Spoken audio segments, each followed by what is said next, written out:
Akeleje are herbaceous perennials, and what that means is that they will collapse and they'll die back once the frost is here. But in the spring, as the ground warms up, you'll start to see new life and they'll grow tall again.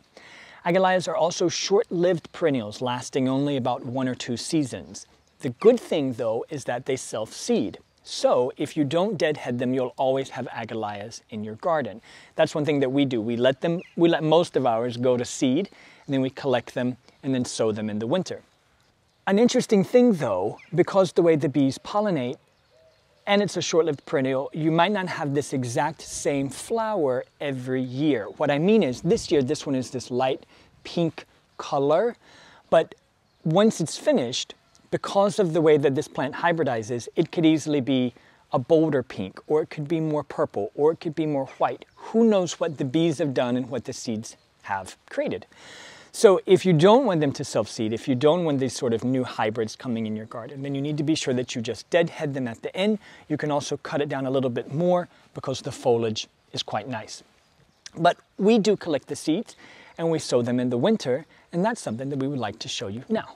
So my Akeleje has finished flowering and the seed pod has been created here. First they turned green and then they turned really brown. And you can hear when you take one off here and see if I can make it. You can hear it kind of, it rattles. Then it's ready to be collected, the seeds here. And I'll just shake them into my hand. You can see they're really big and black, so easy to recognize here and easy to collect. You just, here you have like hundreds of new Akeleje here. So I will, there we go. I'll collect them here in my coffee filter with a little name tag on, and then I'll keep them until when it's cooler around winter, and then I'll sow them in the greenhouse. So if you, for example, don't have a greenhouse or you really don't want to bother to like collect a bunch of seeds like I do, you could also just like drizzle and sprinkle them out around in your garden, and then you will have Akeleje everywhere in the garden. It's also great at self-sowing, so you could also just leave the seed pods here and nature will do the rest.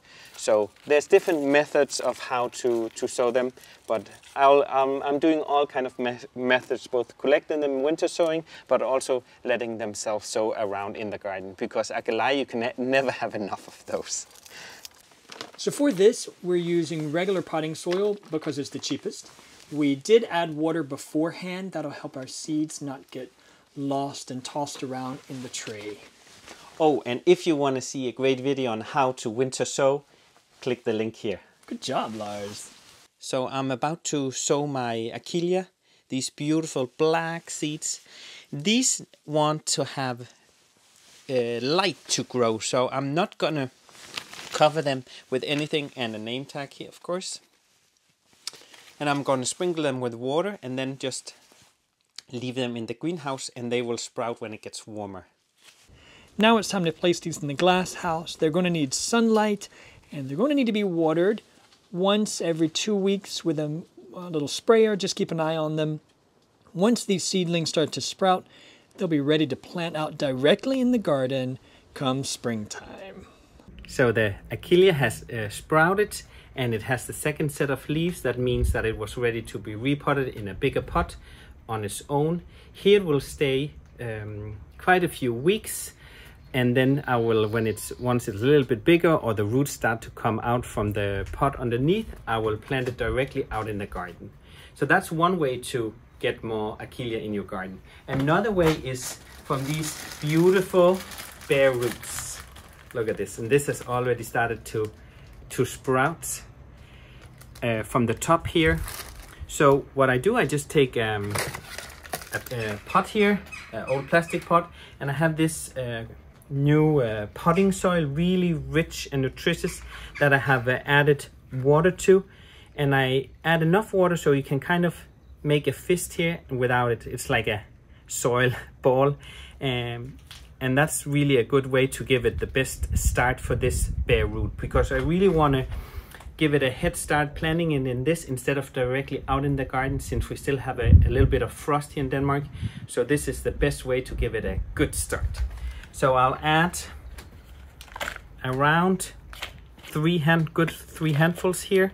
And the reason is why I put water in the soil is potting soil, when you buy it, is tend to be quite dry. So in this way, it really is much better for this bare root, since it's super dry and really needs some good soil. So I'll hold with my two hands here, gently put it down without destroying any of the new buds coming here. And then I just add some soil around. Whoops, I hold it here really gently here. There we go. And then I just add a little bit more. You don't want to cover the new sprouts, just gently around here at the top. And then left to do is you just have a name tag here, and I will place this in the greenhouse, unheated greenhouse, until they start getting more foliage here and the roots starting to grow out. And then I'll pop it right out in the garden. So thanks so much for watching. We hope that you'll try sowing Akeleje seeds this winter. If you have any questions, please drop them in the comments below. Until then, thanks so much for watching.